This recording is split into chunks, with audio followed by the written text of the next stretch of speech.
Kapag 2 years old na ang bata at mas madalas pa ring hinihila yung kamay nyo o dadalhin kayo dun sa mga gusto nila o mas madalas silang magmuestra kaysa sa magsalita, senyales din ito ng speech delay. Bakit nangyayari to?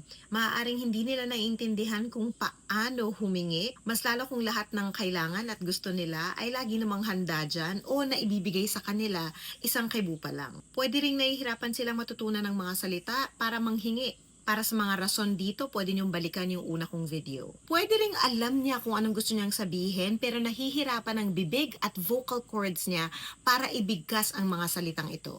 Ano ang mga pwede niyong gawin sa bahay? Unang-una ay subukang intindihin ang pinapakita nila sa inyo. Minsan kasi hihilahin lang kayo doon pero hindi din nila alam kung paano maging specific. Kaya pwede ring turuan silang magturo sa mismong bagay na gusto nila.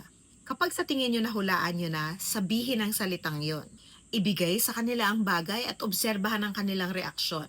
Usually kung tama ang hula ninyo ay masaya sila. At kung mali naman ay karaniway iiling-iling sila o magpapakita sila sa inyo na hindi yan, posibleng titingnan pa rin nila yung talagang gusto nila. Kung hindi nyo naman talaga mahulaan, okay lang din, bigyan sila ng choices. Gusto ng juice o gusto ng tubig? Ang importante ay ipapakita at ipaparinig natin sa kanila ang salita na pwede nilang gamitin sa susunod na susubok silang humingi. Dinadala mo si mama? Buksan natin yung refrigerator. Okay, buksan ng refrigerator. Ang lamig. Anong kukunin natin? O kunin natin yung... Alin yung gusto mo dyan? Tubig? Gusto ng tubig o gusto ng juice? Gusto ng tubig. Uhaw ka pala, kaya inom tayo ng tubig. O maglalagay si mama ng tubig sa baso. Lagyan natin ng tubig sa baso. Damihan ko pa ng tubig. Naku, uhaw talaga to.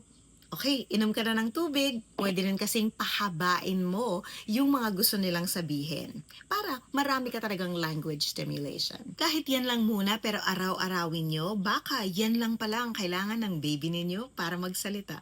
Follow and subscribe for more. Happy talking, mabuhay!